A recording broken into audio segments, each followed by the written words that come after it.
Hello. Hello. वैसे मैं proof इकट्ठा कर ही चुकी थी।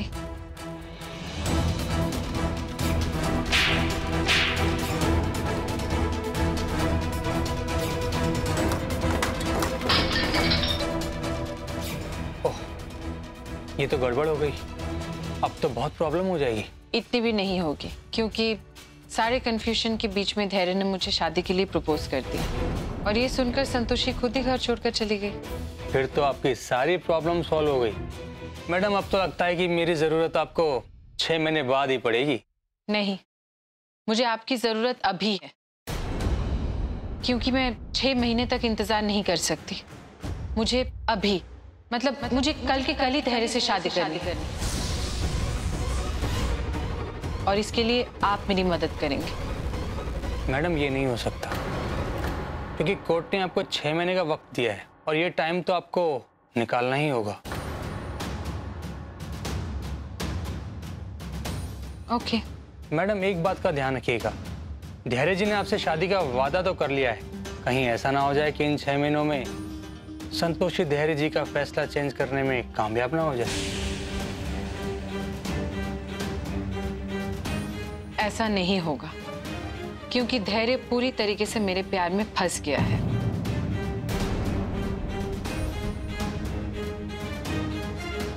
मैं उसको जो बोलती हूँ, जहां बोलती हूँ, वो वैसा ही करता है।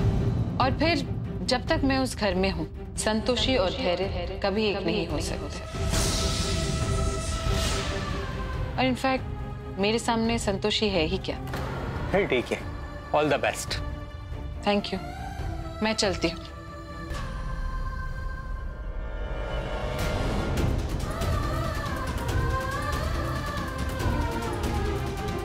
गौमाता, ये आपने अत्यधिक चतुर चाल चली है, किंतु आप कितना भी प्रयास क्यों ना कर ले, हम उसे उसके पति के समक्ष नहीं रहने देंगे। क्योंकि उसके पति का मस्तिष्क हमारे भक्त के अधीन है और हमारे भक्त का हमारे अधीन। अब समझ में आया आपको कि बुराई किसमें है। धैर्य सर जिस पर आंखें बंद करके विश्वास करते हैं, आपने उसके बारे में एक बार भी पता करने की कोशिश की कि वो कौन है। आपको नहीं लगता कि जिस लड़की से धैर्य सर शादी करने की सोच रहे हैं, उन्हें उनके बारे में सब कुछ पता होना चाहिए? संतोषी, आपका पति भ्रम में है, जिससे उन्हें ये भी पता नहीं चल रहा कि क्या सही है और क्या गलत। आपको उन्हें सही रास्ता दिखाना चाहिए। क्या आप धैर्य जी को एक मौका नहीं देना चाहती? बचपन से आज तक हमारे बीच जो कुछ भी हुआ, हमें बहुत शिकायतें रही तुमसे, लेकिन फिर भी दिल के किसी कोने में तुम्हारे लिए वो प्यार जिंदा था। और अब सब खत्म हो गया सागर, सब खत्म हो गया। सुना तुमने? तुम्हारे लिए हमारे दिल में उस प्यार ने दम तोड़ दिया आज। अब हमारे दिल में तुम्हारे लिए सिर्फ नफरत ही नफरत है और कुछ नहीं है।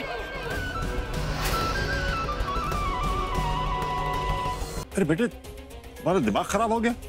बिना डॉक्टर साहब से पूछे तुमने दवा कैसे दे दी? ये क्या कर रहे हो बेटा? तुम्हें पता है कि वो माँ बनने वाली है और इस तरह से कोई उल्टी सीधी दवाई दे दोगे तो लेने के देने पड़ सकते हैं बेटा। आप लोग परेशान मत होइए, अब टेंशन वाली कोई बात नहीं, लेकिन हाँ, आगे से इनका ध्यान रखिएगा। शुक्र है संतोषी माँ का कि हमारी बहू ठीक है।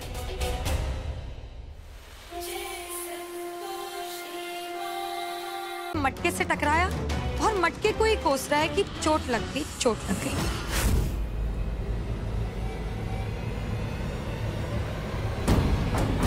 चल यहां से।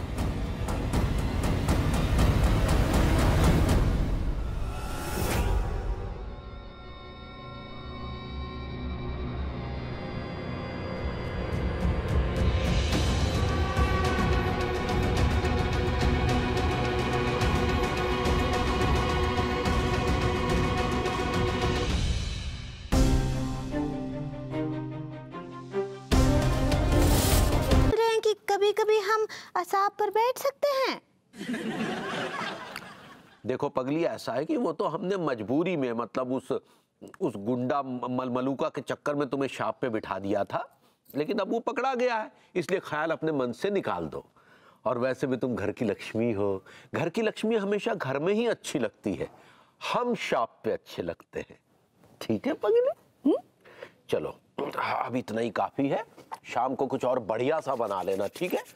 हम आते हैं।